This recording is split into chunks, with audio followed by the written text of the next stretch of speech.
오늘은 나단과 갓입니다. 다윗은 왕이죠. 근데 왕이면서도 한편으로는 그 선지자였어요. 물론 이제 공식적인 선지자였다는 뜻은 아니고요.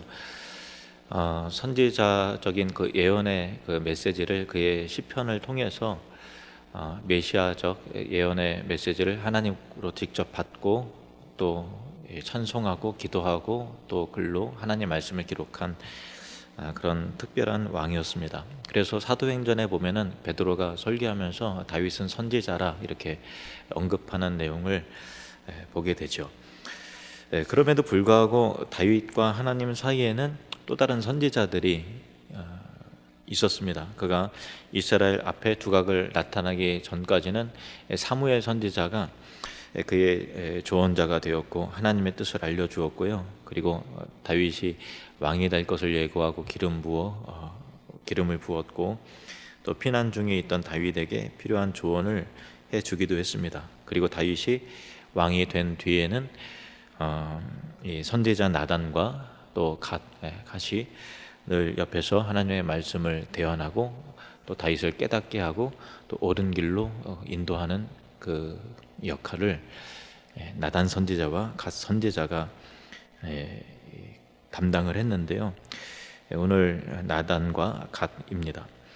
먼저 이 나단을 살펴보면요, 나단 선지자는 그가 다윗 성전 건축을 계획을 했을 때 하나님께서 평안히 살게 하시고 또 온 지경의 대적들을 다 물리치게 하셨을 때 나는 백향목궁에 거하는데 하나님은 휘장 가운데, 하나님의 궤는 휘장 가운데 있는 게 참 불편했어요. 그래서 나단 선지자를 불러다가 자기의 뜻을 알렸더니 왕이여, 왕이 품은 것을 뭐든지 다 하시옵소서 하고서 좋게 생각했는데 하나님께서 나단에게 하나님의 뜻이 그곳에 있지 않음을, 다른 것을 분명히 얘기해 하셨죠. 그래서 나단이 하나님의 뜻을 다윗에게 알려주는데 사무엘하 7장 4절에서 17절을 중간중간 읽겠습니다. 그 밤에 여호와의 말씀이 나단에게 임하여 이르시되 가서 내 종 다윗에게 말하기를 여호와께서 이와 같이 말씀하시되 12절에 내 수완이 차서 내 조상들과 함께 누울 때에 내가 내 몸에서 날 내 씨를 내 뒤에 세워 그의 나라를 견고하게 하리라. 그는 내 이름을 위하여 집을 건축할 것이요 나는 그의 나라 왕위를 영원히 견고하게 하리라. 17절 나단이 이 모든 말씀과 이 모든 계시대로 다윗에게 말하니라. 이 부분이 그 유명한 다윗 언약이에요. 다윗 언약. 그러니까 이 다윗의 후손으로 오실 메시아, 그가 이루실 하나님 나라, 그 왕국에 대해서 구약의 여러 중요한 본문들이 있지만 가장 중요한 본문이라고 할 수 있는 이 다윗 언약이 하나님께서 다윗에게 직접 하신 말씀이 아니라 나단 선지자에게 말씀하셨고 나단 선지자가 다윗에게 가서 구한 거죠. 그러니까 이 구약에서 정말 중요한 예언적 다윗 언약의 메시지는 나단 선지자를 통해서 주어진 메시지였으니 그 역할은 굉장히 구약에서도 중요하다 하지 않을 수 없습니다. 나단은 다윗이 또 밧세바와의 간음 죄를 짓고 또 그의 남편 우리아를 최전방으로 보내서 고의로 죽게 만드는 살인죄를 범했잖아요. 근데 하나님께서 나단을 보내서 다윗을 책망하죠. 근데 아무리 선지자지만 왕인데 하나님 말씀을 전한다라고 했을 때 이거는 진짜 그 순교적인 각오를 가지고 간 거예요. 보통 왕 같으면은 그 자리에서 죽죠.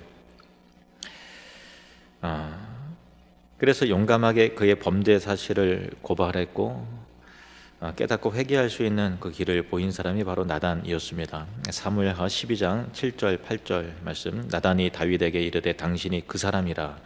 이스라엘의 하나님 여호와께서 이와 같이 이르시기를 내가 너를 이스라엘 왕으로 기름 붓기 위하여 너를 사울의 손에서 구원하고 내 주인의 집을 내게 주고 내 주인의 아내들을 내 품에 두고 이스라엘과 유다 족속을 내게 맡겼느니라. 만일 그것이 부족하였을 것 같으면 내가 내게 이것저것을 더 주었으리라. 참 용기가 필요한 선언이었습니다. 내가 바로 그 사람이라. 얼마나 참 비수를 찌르는 그렇게 다윗에게 칼끝을 겨누는 그런 메시지인지 몰라요. 그리고 이 일을 통해서 다윗에게 엄중한 하나님의 심판을 전달하는데, 첫 번째는 칼이 내 집에서 영원히 떠나지 않을 것이다. 두 번째는 내 아내를 빼앗아 이웃에게 줄 것인데 그들이 백주에 대낮에 내 아내와 동침하게 될 것이다. 세 번째는 이 일 때문에 지금 당신이 지금 낳는 아이가 반드시 죽게 될 것이다 라는 것을 예고했습니다. 이처럼 나단은 생명을 걸고 그의 죄를 고발하는 그 하나님의 말씀을 전했던 것인데, 다행히도 다윗은 나단을 통해서 주어진 하나님의 말씀을 듣고 무릎을 꿇고 눈물로 간절히 회개를 하죠. 시편 51편 1절 2절이 바로 그 배경으로 기록된 말씀입니다. 다윗의 시, 인도자를 따라 부르는 노래. 다윗이 밧세바와 동침한 후 선지자 나단이 그에게 왔을 때, 하나님이여 주의 인자를 따라 내게 은혜를 베푸시며 주의 많은 긍휼을 따라 내 죄악을 지워주소서. 나의 죄악을 맑게 씻으시며 나의 죄를 깨끗이 제하소서. 정말 이 다윗이 이때 회개가 없었으면 정말 치명적으로 이렇게 그의 인생과 사명이 거기까지였을 텐데, 다행히 회개했죠. 그 회개하는데 중요한 역할을 한 사람이 바로 나단 선지자였다라는 것입니다. 그리고 다윗의 말년에 넷째 아들 아도니아가 아주 준수한 사람이야. 그 압살롬처럼 아주 준수한 사람이고, 그 다윗 왕이 한 번도 내가 왜 그랬느냐 하고 마음을 이렇게 언짢게 한 일이 타박한 적이 없을 정도로 그렇게 바르게 보이는 그런 왕이 그런 아들이 아도니아였는데, 스스로 왕이 되려고 음모를 꾸밉니다. 여기에 가담한 지도자들이 바로 수르야의 아들 요압 장군, 그리고 지난번에 배운 제사장 아비아달 등이었습니다. 다윗의 군대 장관 요압을 그의 음모자들의 우두머리로 삼았다는 것은요, 군대 장관이 이 아도니아 편이 된 거예요. 그러면 온 군대가 아도니아 수하에 들어갔다는 것과 거의 똑같은 얘기잖아요. 그러니까 참 무시무시한 그 음모가 다윗이 모르는 사이에 진행이 되는 거죠. 다윗이 전혀 모르는데 비밀스럽게 이 일이 진행이 되는 거예요. 근데 이제 선지자 나단이 하나님의 뜻이 솔로몬에게 있고 그것도 다윗 왕의 뜻도 그러하다는 것을 나단은 알고 있었어요. 그러니까 나단은 사실은 이 밧세바와 그의 아들 솔로몬 편을 들기가 굉장히 어려운 입장이에요. 그죠? 그 밧세바의 간음이 잘못됐다, 이 일 때문에 내 아들이 죽을 것이다 라고 예고하고 했던 그 역할을 한 사람이 나단 선지자란 말이에요. 근데 첫째 밧세바와의 첫 번째 아들이 죽고 그 다음에 솔로몬이 했을 때 이 아이를 향한 하나님의 뜻을 깨닫고 여디디아라고 하나님의 사랑을 입은 자다. 그리고 다윗의 혈통과 왕위가 이 솔로몬에게 이어질 것이라는 것을 나단이 알았죠. 그래서 나단도 그것을 하나님의 뜻을 쫓아서, 또 다윗 왕도 그것을 알고 있고 쫓아서 이 일이 반드시 중단시켜, 이 음모가 반드시 중단되어야 되는 일이니까 정말 이것도 생명을 걸고서 나단 선지자가 제동을 거는 거죠. 그래서 즉각적으로 맞고 나섰고, 그리고 다윗과 하나님의 뜻을 따라서 솔로몬이 그를 이어 왕이 될 수 있도록 기획하고, 또 이 밧세바를 통해서 그 일이 다윗에게 전달이 되고, 밧세바가 그 일이 말이 끝나자마자 나단이 또 등장해서 재차 이야기함을 통해서 다윗이 빨리 결단할 수 있도록, 죽기 전에 빨리 결단할 수 있도록 하게 한 이 생명을 걸고 솔로몬에게 왕위를 주게 한 하나님의 뜻을 실천한 사람이 바로 나단이었습니다. 열왕기상 1장 38절 39절에 제사장 사독과 선제자 나단과 여호야다의 아들 브나야와 그렛 사람과 블렛 사람이 내려가서 솔로몬을 다윗 왕의 노새에 태우고 인도하여 기온으로 가서 제사장 사독이 성막 가운데서 기름 담은 뿔을 가져다가 솔로몬에게 기름을 부으니 이에 뿔나팔을 불고 모든 백성이 솔로몬 왕은 만세수를 하옵소서 하니라. 정말 이제 완전히 드라마같이 극적인데 반전이 일어나는 그 중심에 나단 선지자가 있었다라는 것입니다. 이 나단과 동시대에 나란히 다윗을 도운 또 한 명의 선지자가 있었는데 그는 바로 갓이었습니다. 다윗이 사울 왕을 피해서 모압 왕에게 망명을 신청을 했어요. 그러니까 모압 왕은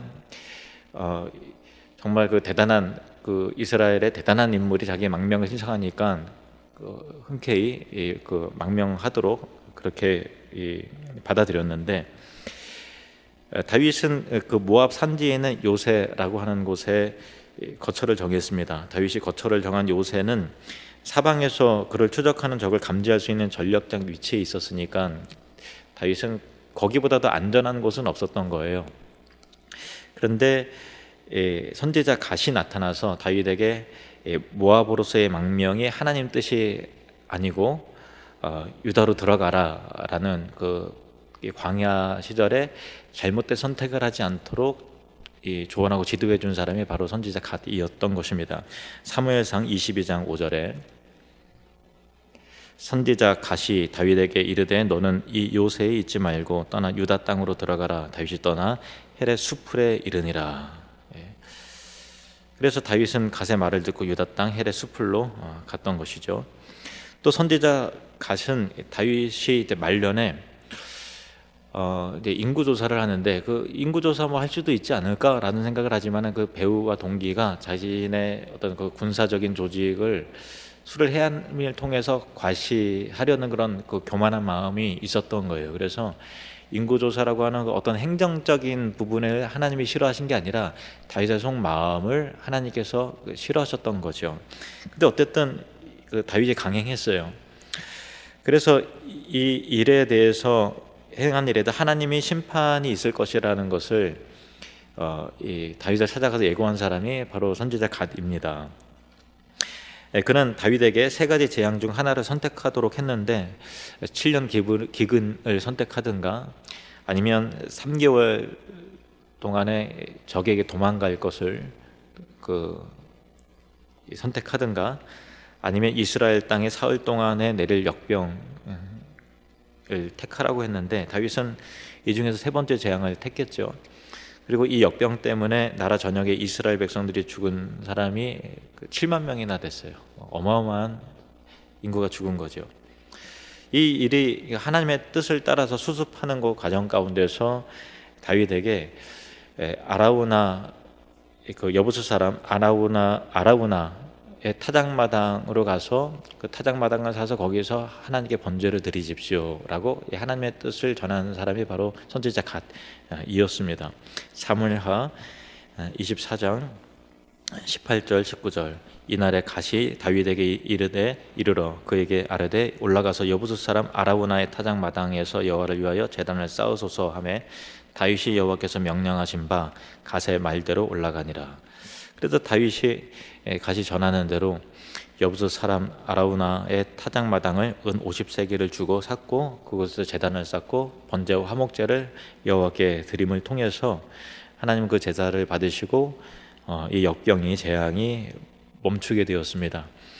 근데 이곳이 바로 이제 옛적에 아브라함이 이삭을 바쳤던 이 모리아산의 그 땅이고, 그리고 이 아라운의 타작마당에 여호와의 성전이 솔로몬의 때에 세워지게 되는 거죠. 그러니까 구속사적으로 굉장히 그 중요한 위치인데 그곳에 하나님의 성전이, 그러니까 이 아브라함의 이삭과 예루살렘 성전과 매개체적인 역할을 했던, 그것이 구속사적으로 이어질 수 있도록 역할을 했던 사람이 바로 선지자 갓이었으니 굉장히 중요한 역할을 이 선지자가 한 것이죠.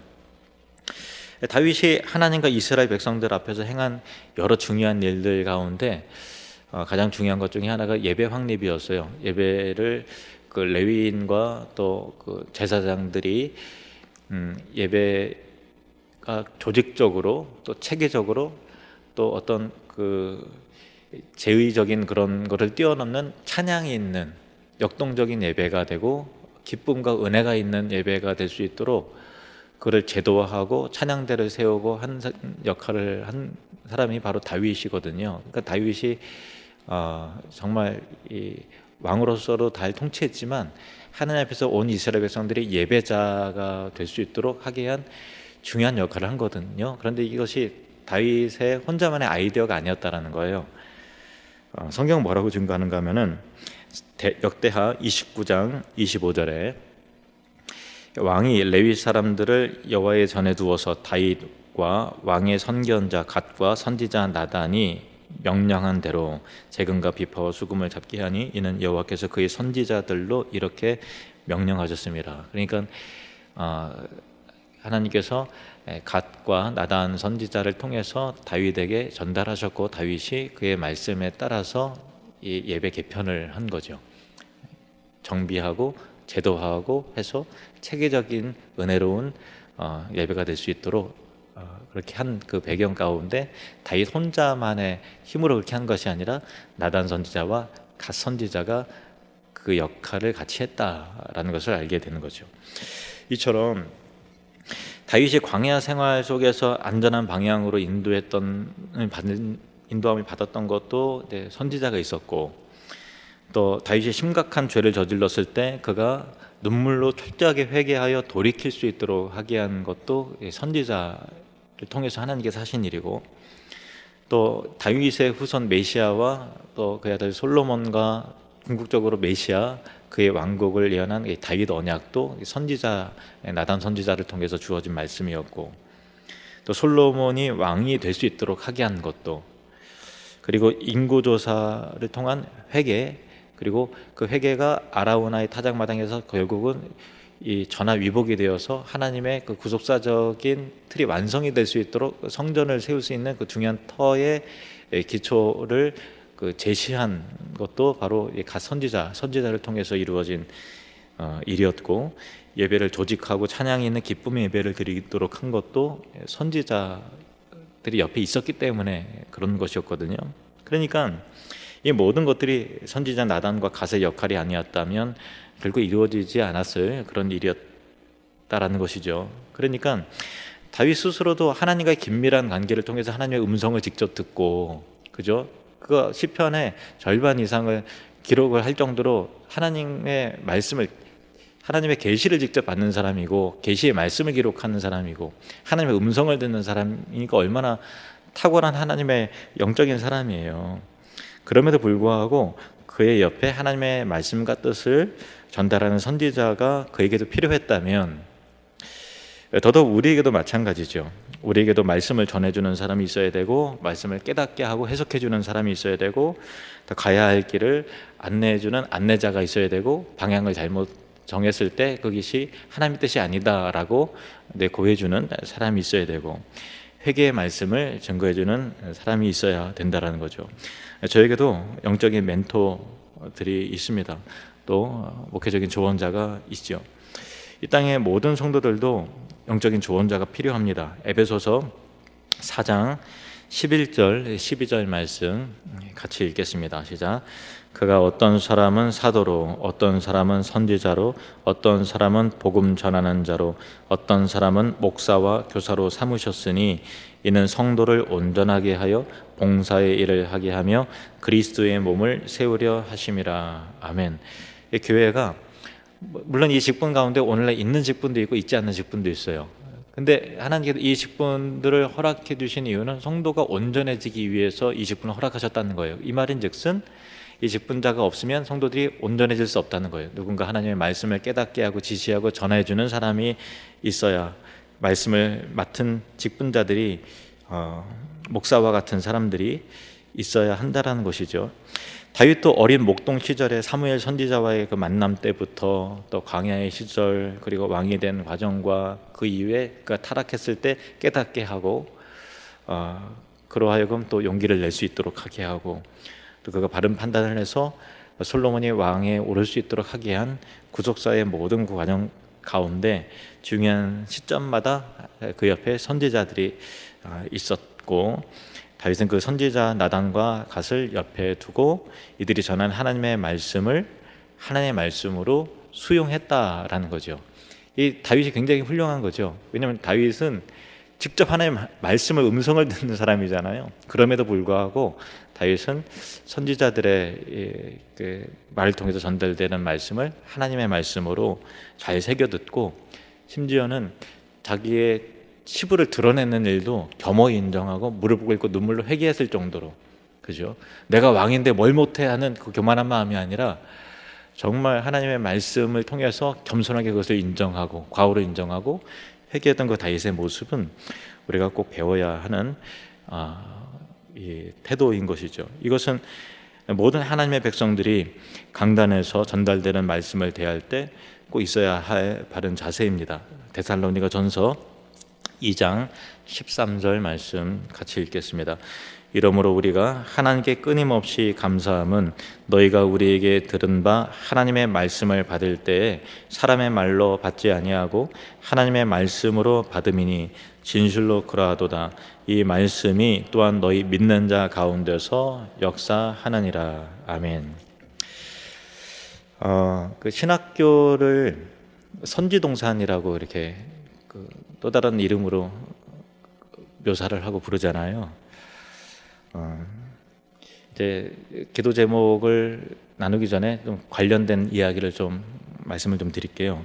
한국 기독교 지금은 그 선지동산이 굉장히 위축이 되고 위협을 받고 있는 시기예요.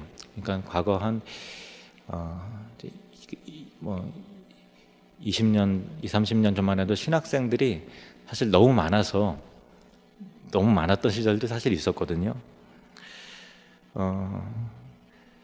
근데 지금은 신학생들이 너무 없어요. 그러니까 각 신학교마다 문 닫는 데도 굉장히 많이 있고, 우리 교단에 군소교단이니까 신학교가 없어진 지 오래됐고, 그러니까 그 젊은 목회자들이 없어요. 제가 제일 젊고요. 제 밑으로는 나이로 따지면은 없습니다. 없고 제가 전도한 이재용 목사님이 우리 노회에서 있고, 물론 이제 언젠가는 이제 그 교단이 이제 다른 또 큰 교단과 또 합쳐야 될 때가 언젠가는 필요하다고 봅니다. 근데 저는 하나님 인도하심이 있으리라 생각하고요. 그거는 저희 걱정거리 그거는 아니고 한국 교회를 말하는 거예요. 그리고 유수의 신학교들마다 신학생들 모집에 굉장히 어려움을 겪어요. 제가 신학교를 들어갈 때만 해도 그 경쟁률이 3대1, 4대1, 5대1 이랬거든요. 많으면 10대1. 그러니까 학교의 입장에서는 좋은 학생들을 뽑을 수 있는 기회가 있는 거예요. 그러니까 누가 소명을 받았나, 그리고 또 학업 성취도는 어떤가, 정말 하나님의 말씀을 깊이 사모하고 아는가라고 하는 학문적인 소양과 인격적인 소양과 그런 것들을 면밀히 보면서 많이 이렇게 그래도 소명받지 못하고 자질 없는 사람도 그래도 들어오긴 합니다만은 그래도 이게 필터링이라 그러잖아요. 그런 게 있는데 지금은 거의 없어요. 그러니까 한국 교회가 그만큼 위축이 됐고, 여러분 주변에 청년들 자녀들 보면은 신학교 간다고 하는 사람들 거의 못 봤잖아요. 우리 광해 외에는 최근에 저도 거의 못 봤어요. 그러니까 신학교들마다 굉장히 경영의 어려움을 겪어요. 경영의 어려움을 겪고, 그리고 신학생도 거의 이제 모집이 안 되고,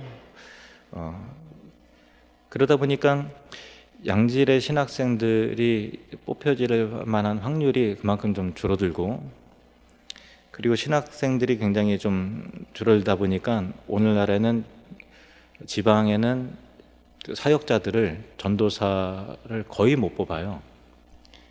그러니까 우리 정말 우리 홍석군 강사님, 김강수 강도사님은 보물 같으신 분들이에요. 진짜로. 제천까지 강남에서 목동에서 제천까지 오시다니 너무 감사하고 너무 귀한 분들이에요. 이제 옛날에는 이제 교회가 갑이고 교역자들이 을이었는데 이제는 갑을의 관계가 어지간하면 안 오니까. 목포 하나교회도 최근에 성전을 되게 크게 졌어요. 예배당 굉장히 크게 졌어요. 그런데도 교역자가 거의 안 와요. 거의 안 와요. 그러니까 모집 공고에도 안 와요. 그리고 왜냐하면 또 사택도 제공하고 뭐도 하고 해야 되는데 교회들마다 좀 재정적으로 요즘에 다 어렵고 하니까 그만한 조건을 충족시켜주지도 못할 뿐더러 그만큼 또 신학생들이 수급이 별로 없으니까 2학년 수도권과 서울에서 다 이제 사역을 하려고 그러고 대도시에 하려고 그러니까 지방은 거의 없죠. 지금도 이제 어려운 상황이긴 합니다만은 그래서 선교적으로 보면은 젊은 선교사 파송이 요즘에는 거의 없습니다. 선교 지역에도 한 10년 전부터 젊은 선교사님들은 거의 없고 은퇴하신 목사님들이 은퇴 이후에 들어오신 분들만 계세요. 그러니까 제가 주변에 아는 이제 제 나이대의 선교사님들은 10년, 20년 계속 선교에 있어도 나이 순서대로 하면은 거의 아직도 막내예요. 지금도. 예, 그런 상황이고, 그리고 교회들마다 10년, 20년이 지나잖아요. 지금으로부터 10년, 20년이 지나면은 하나님의 말씀을 바르게 잘 전하는 목회자를 구하는 게 정말 하늘의 별 따기가 될 거다. 평범한 목회자들을 구하는 것도 어렵고 정말 각 교회마다 말씀을 제대로 잘 증거할 목회자들을 찾고 구하는 것은 지금보다도 훨씬 더 어려운 시대가 될 거라는 게 이제 통계적으로 산술적으로 너무 예측이 그렇게 될 수밖에 없는 구조가 지금 이루어진 거예요. 그래서 그렇게 되면은 정말 그 아모스서에서 예언된 대로 양식이 없거나 물이 없어서 없는 기근이 아니라 여호와의 말씀을 듣지 못한 기근이다라고 하는 것 같이 하나님의 말씀을 바르게 전할 이 사역자를 찾는 게 정말 어려워지고 그러면은 더 교회들마다 또 영적인 은혜들이 떨어질 거고 어떤 영적인 부흥과 은혜들이 점점 식어져서 유럽과 같이 급속히 한국 교회가 쇠퇴하게 될 부정적인 측면을 이야기하면 물론 이제 우리가 그래서 그렇지 않도록 기도해야 된다라는 결론은 그런 말씀이고 하나님께서 은혜를 틀림없이 베푸시겠지만 이렇게 그냥 간다면 참 여호와의 말씀을 듣지 못하는 기갈이 오는 두려운 미래가 펼쳐질 수도 있는 것이죠. 그래서 오늘 저녁에 이 부분을 놓고서 제가 이게 말씀을 다윗에게 갓 선지자와 또 나단 선지자가 있었듯이 우리 교회에도 우리 자녀들의 세대에게도 정말 주님의 말씀을 신실하게 잘 증거할 수 있는 목회자들이 계속해서 세워져야 되고 한국교회 미래가 신실한 목회자들이 잘 세워질 수 있도록 우리가 기도해야 되거든요. 그리고 지금 있는 목회자들도 새롭게 회복되어서 하나님께서 맡기신 그 목회적인 사명, 말씀의 사명을 신실하게 잘 감당할 수 있게 해달라고 하는 그런 기도가 우리 한국교회를 위해서 필요한 그런 상황입니다.